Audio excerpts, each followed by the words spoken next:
নমস্কার বন্ধুরা, আমার চ্যানেলে আপনাদের সকলকে স্বাগতম। আমি লিজা চলে এসেছি আজ আপনাদের সাথে শেয়ার করতে একদম রেস্টুরেন্টের মতো স্টাইলে পালক পনিরের রেসিপি। পালক পনির তৈরি করার জন্য সবার প্রথমে আমি নিয়ে নিচ্ছি 250 গ্রাম পনির,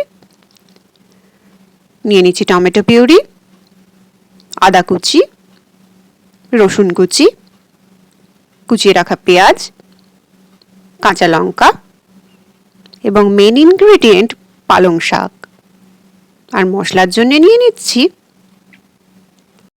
লবণ, গোটা জিরে, ধনে গুঁড়ো, গোলমরিচ গুঁড়ো, জিরে গুঁড়ো, কাশ্মীরি লঙ্কার গুঁড়ো, কাসুরি মেথি। নিয়ে নিচ্ছি ফ্রেশ ক্রিম।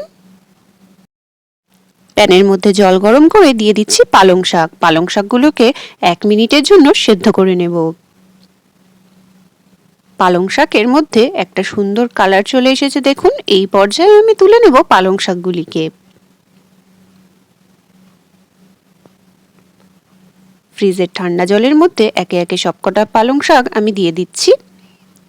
এবার পালং শাকগুলোকে 2 মিনিট রেখে আমি হাত দিয়ে ভালো করে জলগুলো চেপে চেপে পালং শাকটা তুলে নেব।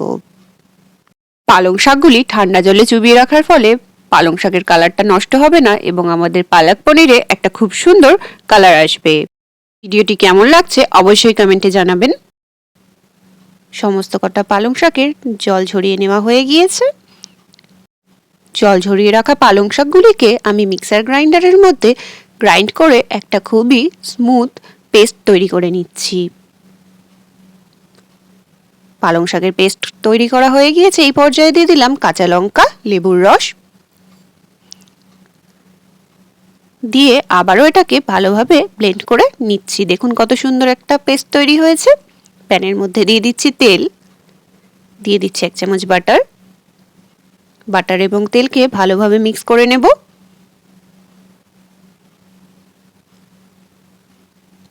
দিয়ে দিচ্ছি রসুন কুচি,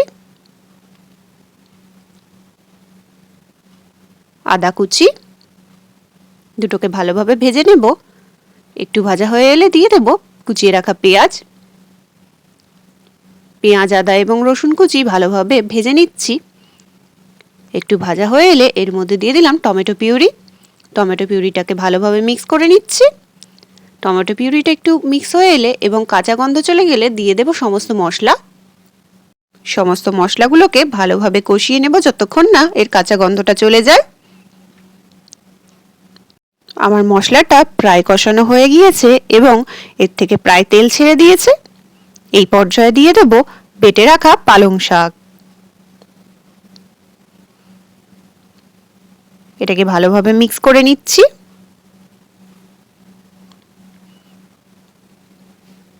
পালং শাকটা ফুটে এলে এর মধ্যে দিয়ে দেব ফ্রেশ ক্রিম।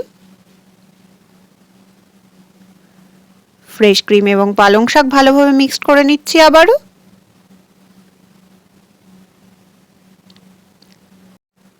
মশলাটা ফুটে এলে দিয়ে দেব কেটে রাখা পনিরগুলিকে, দিয়ে দেব কাসুরি মেথি। এগুলোকে ভালোভাবে মিক্স করে নিচ্ছি। মিক্স করে মোটামুটি 2 মিনিট লো ফ্লেমে ফুটিয়ে নিলেই তৈরি হয়ে যাবে আমাদের পালক পনির।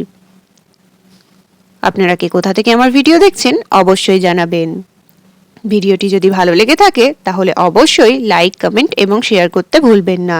এছাড়া আপনারা কে কোন রেসিপি দেখতে চান আমাকে অবশ্যই কমেন্টে জানাবেন। আমি চেষ্টা করব আপনাদের সঙ্গে তুলে ধরার। আবারও দেখা হবে নেক্সট কোনো ভিডিও নিয়ে।